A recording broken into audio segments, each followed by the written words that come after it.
So in 1982, I was in active duty military in the Navy. I'd suffered a torn ACL that they didn't diagnose or fix, and they were trying to send me back to regular duty.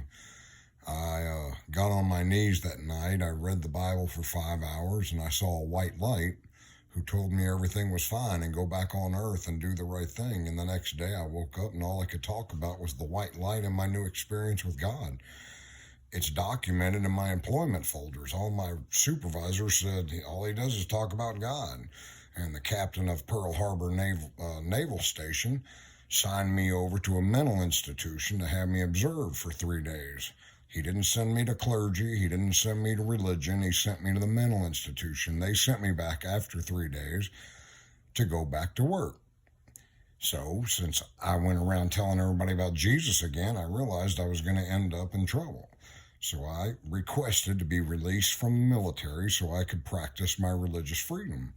It was declined at all 3 levels, and at the captain's office, he had me arrested and taken back to the mental hospital, where they strapped me to a bed by leather restraints, legs and arms, and gave me truth serum, and involuntarily took the whole horrid, traumatic story of my childhood, including where I left my identity at 5 years old as a hopeless, worthless person, and documented it.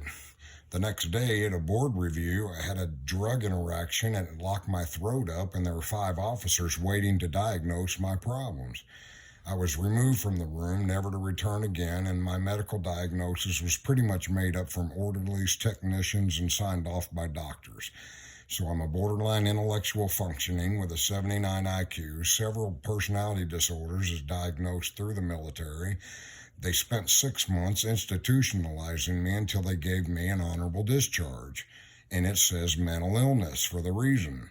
So I get to show all my employers 30 different jobs in 25 years proving that I was mentally unfit to be in the workplace. I was mentally unfit to sign contracts. I was mentally unfit to be myself and make decisions on my own. It's proof. My marriage is a sham. My kids are all mentally disturbed, and the military treated my religious experience as a mental illness and impressed upon my mind at 20 years old that I didn't even have an identity anyway. Borderline personality disorder was discovered 2 years ago. They missed that disorder. That's a loss of identity. So I'm going to go after the United States military for these actions, this cause, and I need damages. This is my testimony. It's all backed up by military, government, and civilian mental health records for the last 40 years. So says Jay Lawrence. Thank you.